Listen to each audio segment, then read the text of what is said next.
வணக்கம். This is Manikkavasagam former DSP from Thanjavur. இந்த காணொளியின் நோக்கம் யாரையும் குறை சொல்வதற்கோ அல்லது பாராட்டுவதற்கோ இல்லை.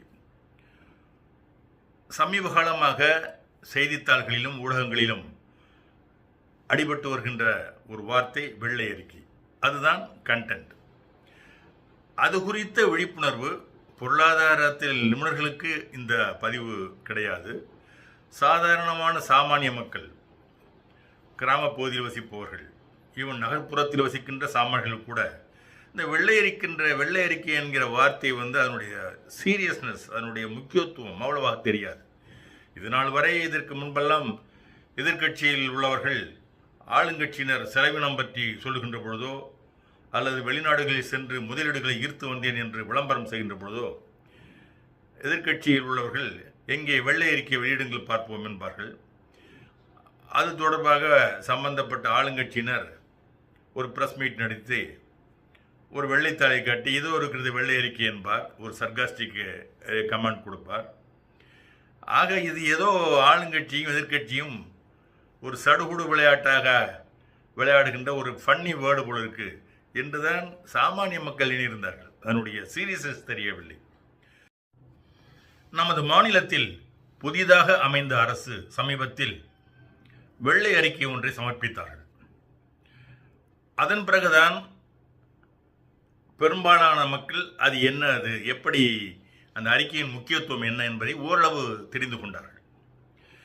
நானும் அது குறித்த ஒரு காணொலியை வெளியிட என்பதற்காக அதை படிக்கும் பொழுதுதான் சில விஷயங்களும் தெரிந்தது. வெள்ளை அறிக்கை என்பது ஒரு அரசு ஒரு பொருளாதார சிக்கல் அல்லது மிகுந்த கடன், அதை எப்படி தீர்ப்பது, அதற்கு வழிமுறை என்ன, கொள்கை ரீதியாக அதை எப்படி சமாளிப்பது போன்ற விஷயங்களையெல்லாம் உள்ளடக்கிய ஒரு அறிக்கையை அந்த நாட்டு மக்களுக்கு வெளிப்படைத்தன்மையுடன் திறந்த புத்தகமாக வெளியிடுவதுதான் வெள்ளை அறிக்கை என்பது படிக்கும் பொழுது தெரிய வந்தது. அந்த வெள்ளை அறிக்கை என்ற பெயர் எப்படி வந்தது என்று பார்த்தபொழுது, இன்ஃபேக்ட் அது ஒரு பிரிட்டிஷ் கவர்மெண்டில் பயன்படுத்தப்பட்ட ஒரு வார்த்தை.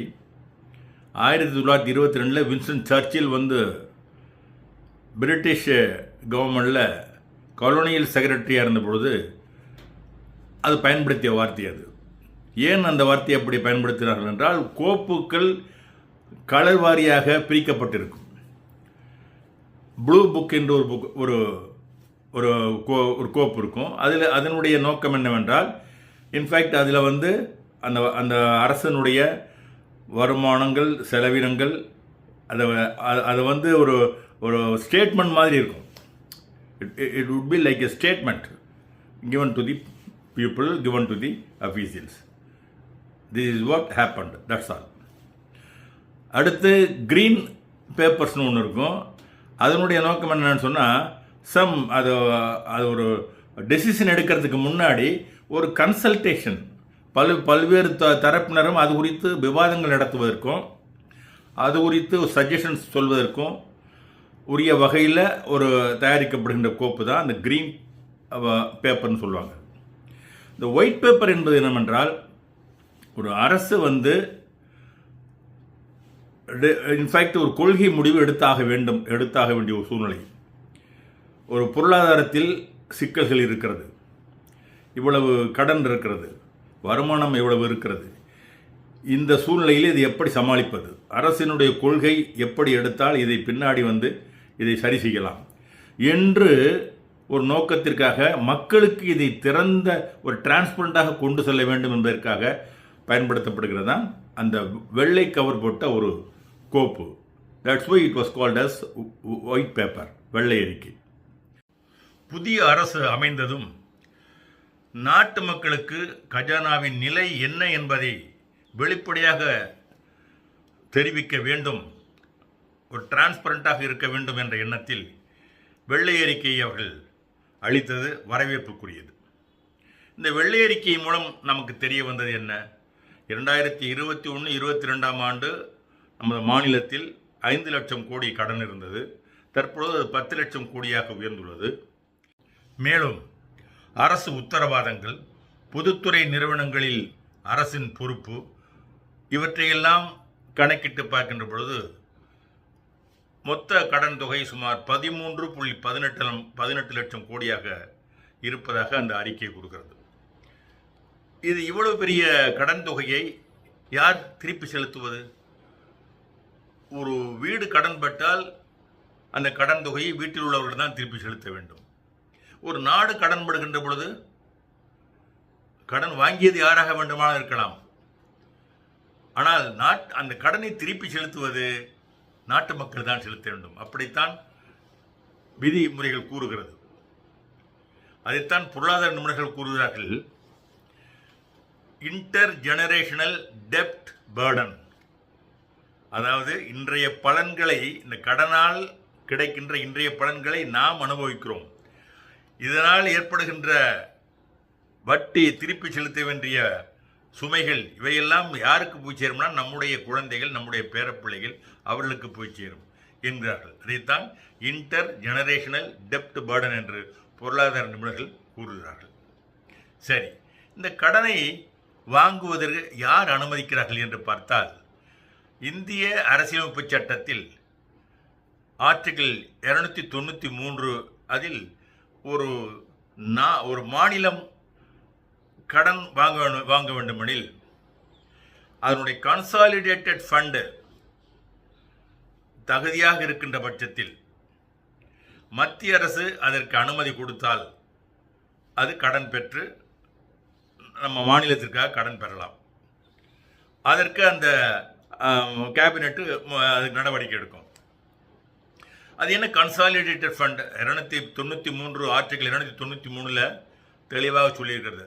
அதாவது கடன் வாங்குறத பற்றி கூட அரசியலமைப்பு சட்டத்தில் சொல்லியிருக்கு. வாங்கலாம். எப்போ வாங்கலாம்னா, அந்த மாநிலத்தினுடைய கன்சாலிடேட்டட் ஃபண்டு அதுக்கு அந்த கெப்பாசிட்டி இருக்குங்கிறத அவங்க அசஸ் பண்ணுவாங்க. இப்படி அசஸ் பண்ணி அதை மத்திய அரசு கன்சென்ட் கொடுக்கணும், அனுமதி கொடுக்கணும். அதுக்கு பிறகு இவங்க கடன் வாங்கலாம். கன்சாலிடேட்டட் ஃபண்டு என்று சொன்னால், ஒரு சின்ன உதாரணத்தின் மூலமாக விளக்குகிறேன். கிராமத்திலே சாதாரணமாக ஒரு 2 மா நிலம் வச்சுருக்கிறான், அவ்வளோதான் இருக்கு அவன்கிட்ட. இந்த கூலி வேலையும் பார்க்குறான். திடீர்னு அவனுக்கு ஒரு மருத்துவமனை செலவு, அந்த கல்வி செலவுன்ட்டு ஒரு 50 லட்ச ரூபா தேவைப்படுது. அவன் போய் யார்கிட்டையாவது கடன் கேட்டால் எப்படி கடன் கிடைக்கும்? அவன்கிட்ட என்ன கெப்பாசிட்டி, ரீபேயிங் கெப்பாசிட்டி என்ன இருக்குது? 2 மா நிலம் தான் இருக்கு அவன்கிட்ட. கூலி வேலை பார்க்குறான். அவனால் எப்படி 50 லட்ச ரூபா திருப்பி தர முடியும்? முடியவே முடியாது. ஸோ அந்த கன்சாலிடேட்டட் ஃபண்டுங்கிறது அவன்கிட்ட இல்லை. ஸோ அவனுக்கு கடன் கிடைக்காது. அதே ஒருத்தன் 50 ஏக்கர் தென்னந்தோப்பு வச்சுருக்கிறான்.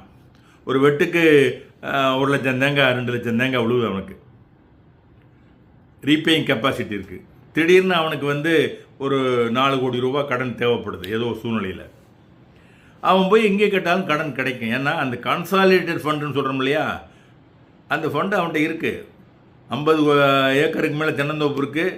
ஒரு வெட்டுக்கு 2 லட்சம் தேங்காய் விழுவுது, 1.5 லட்சங்காய், அது 2 லட்சங்காய் தேங்காய் விழுவுது. அதுவே பெரிய விஷயம். ஸோ இந்த கன்சாலிடேட்டட் ஃபண்டை பார்த்து தான் கடன் கொடுக்குறவன் கொடுக்கலாமா வேண்டாம்னு சொல்லுவான். அந்த கன்சாலிடேட்டட் ஃபண்டு நம்ம தமிழ்நாடு கவர்மெண்ட்டுக்கு இருந்ததுனால தான் இவங்க கடன் வாங்கியிருக்கிறாங்க. அப்படி கடன் வாங்குவதற்கு அடிப்படை ஆதாரமாக உள்ள கன்சாலிடேட்டட் ஃபண்டு எதிலிருந்து ஜெனரேட் ஆகிறது? State GST, excise duty, stamp duty, registration fees, taxes on vehicles, taxes on goods, land revenue. நீ இன்னும் கவர்மெண்டில் எந்த ஒரு சான்று வாங்க போனாலும் அதுக்கு ஒரு ஃபீஸு, அதுக்கு ஒரு கட்டணம். இப்படித்தான் அந்த வருமானம் ஒரு மாநிலம், பெரிய மாநிலம், தமிழ்நாடு மாநிலம் பெரிய மாநிலம். அப்போ இவ்வளவு மக்கள் தொகை நிறைந்த ஒரு மாநிலத்திலேருந்து வருகின்ற வருமானம், அதனுடைய கன்சாலிடேட்டட் ஃபண்ட் அதிகமாக இருக்கிறதுனால தான் இவங்க கடன் வாங்கியிருக்கிறாங்க. அப்படி வாங்கிய பணம் தான் இன்றைக்கி 13.18 லட்சம் கோடி கடனாக உள்ளது. சரி, இப்போ புதிய அரசு அமைந்துள்ளது. அவர்கள் இதையெல்லாம் டிரான்ஸ்பரண்டாக மக்களுக்கு வெளிப்படுத்துவதற்கு தான் இந்த வெள்ளை அறிக்கையை வெளியிட்டுள்ளார்கள். வெள்ளை அறிக்கையுடைய நோக்கம் அதனுடைய கடனை சொல்கிறது மாத்திரம் இல்லை, அதை எவ்வாறு தீர்ப்பது, இந்த கிரைசிஸ், இந்த எக்கனாமிக் கிரைசிஸ், இந்த கடன் தொகை, இதெல்லாம் எவ்வாறு நாம் சரி கட்டுவது என்று ஒரு பாலிசி மேட்டர் என்ற ஒரு கொள்கை விளக்கம் அது தொடர்பாக அதுவும் அதுக்குள்ளே அடங்கிய விஷயம்தான். அப்போ நம்முடைய கன்சாலிடேட் ஃபண்டை இன்னும் அதிகரிக்க வேண்டும் என்றால் நாம் என்ன செய்யணும்? முதல் வேலை ஊழலற்ற நிர்வாகம். வருமான கசிவுகளை, லீக்கேஜ் ஆஃப் இன்கம், அரசுக்கு வருகின்ற அந்த இன்கமை இடையில உள்ளவன் அப்படி எப்படி லீக்கேஜ் பண்ணாம இருந்தா அது ஒரு மிகப்பெரிய வருமானம். ஊழல் இல்லாத நிர்வாகத்தை நீங்க இப்போ 1 வருஷம் 2 வருஷம் கொண்டு போனாலே ஆட்டோமேட்டிக்கா இந்த கான்சாலிடேட் ஃபண்ட் கிடுகிடுன்னு ஏறி போயிடும். வருமான கசிவுகளை நீக்கணும், ஊழலற்ற நிர்வாகம் வேண்டும், ஆடம்பர செலவுகளை குறைக்க வேண்டும்.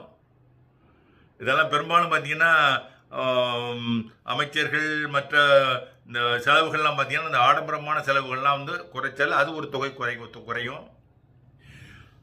அடிப்படை ஒரு முக்கியமாக நம்ம கருத்தில் கொள்ள வேண்டியது, புதிய அரசு ஊழலற்ற அரசை, ஊழலற்ற நிர்வாகத்தை நீங்கள் திறம்பட அமைத்து கொண்டாலே நிதி ரொம்ப மேம்படும். இந்த கன்சாலிடேட் ஃபண்ட் என்பது கிடுகிடுன்னு உயர்ந்துடும். நமக்கு இந்த கடனும் ஈஸியாக அடைஞ்சிடும். எதிர்கால சந்ததியினரும் நம்முடைய குழந்தைகள், பேர குழந்தைகள் பாதுகாக்கப்படுவார்கள். தேங்க்யூ. நன்றி.